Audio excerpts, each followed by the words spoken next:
Hello, and welcome to this little introduction to the Global Values, Global Norms, and Global Indicators module. My name's Alan Coffey, and I shall co-teach this module with David Nelkin. There'll be a little video from him, I'm sure, in due course on Keats, so you'll be able to hear from him too. But in the meantime, I'll just introduce the module. So the module is split into three parts. These reflect the name of the module: values, norms, and indicators. So I shall teach the first two, values and norms, and that will be the first 6 lectures of the module. David will teach the final category on indicators, and that will be in the final 4 lectures. So the overarching purpose of the module is to allow us to think critically about global indicators. And by indicators, we mean the sorts of ranking indices and qualifiers, quantifiers, that are used to measure, quantify, assess the performance or quality or value of the sort of institutions around us. So we might think, for example, of university league tables, and there are plenty of these to choose from. You might look at the Shanghai World Ranking, or the Times Higher Education Supplement, or the Sunday Times Good University Guide, or there's loads of them. And they all measure slightly different things: student satisfaction, maybe employability, research quality, prestige. And the thing about rankings is that they're perceived anyway as giving a tangible, measurable, even objective assessment about whatever's being ranked. And some rankings may hold themselves out as providing a kind of independent or impartial assessment. Others might not, but that's how they're often perceived. But is that really true? Are they independent and objective and tangible and measurable? Is that really possible? Now, I'll leave David to discuss that with you in more detail. That's what his part of the course does, and he does it in fascinating and illuminating detail. I love listening to him, and it's a fascinating subject. But that's for him to talk about. Nevertheless, a moment's reflection should be enough for us to realise that things may not be quite so straightforward when it comes to sort of interpreting these measures, these indices or indicators. Decisions have to be made about what exactly we're measuring. So are we measuring teaching quality or student satisfaction, for example? But we also have to decide how we're going to represent something so complex as either of these kinds of things into a single number or a listing, something that we can order. So, what starts out as being intuitively simple: rank the performance of an institution, especially one like a university that's accountable to so many different kinds of interested parties. This turns out to be quite a tricky endeavour. Now, there is a risk that those who create the indices will bring their personal values, maybe their cognitive biases, their assumptions, their prejudices, the cultural norms in which they live and operate. All of that may be incorporated in some way into the index. And that's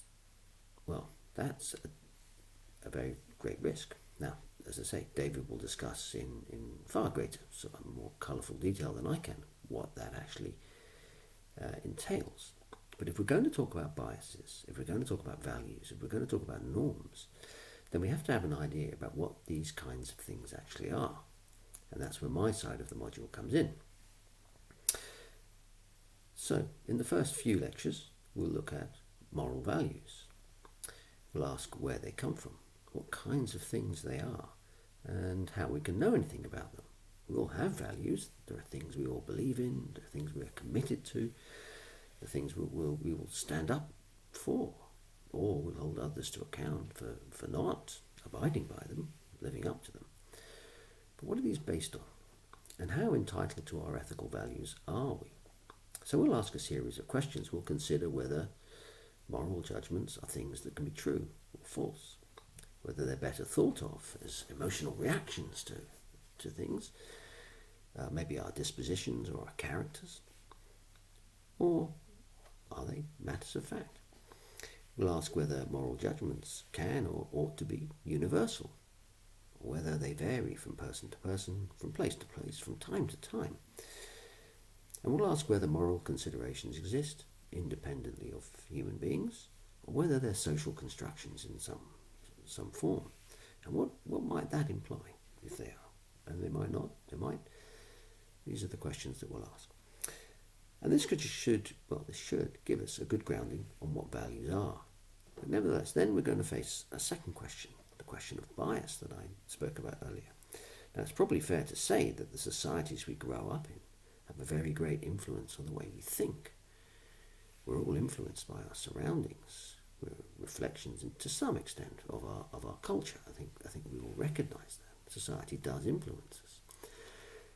It probably does so far more than we ever realise. I think that's fair to say. Most people probably would accept that. Nevertheless, it's still hard to actually grasp what that entails.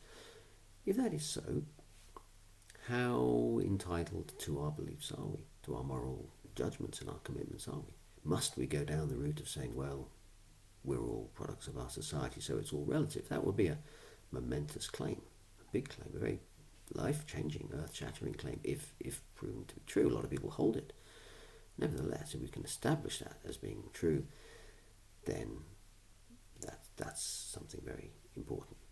That's a big step. We don't have to go that far, but we can nevertheless have a look at what the effect of biases are, how we might mitigate them, how can we spot them, can we take account of them. What about gender biases, racial biases? We'll look at both of those, for example, but also the impact of power, economic, political, social power. That can distort the way we think, the way we perceive others, also the way we construct our indices.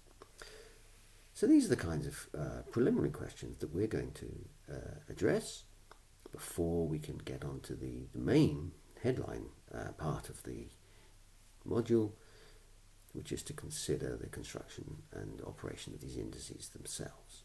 So I hope this has given you a little taste of the things we will study.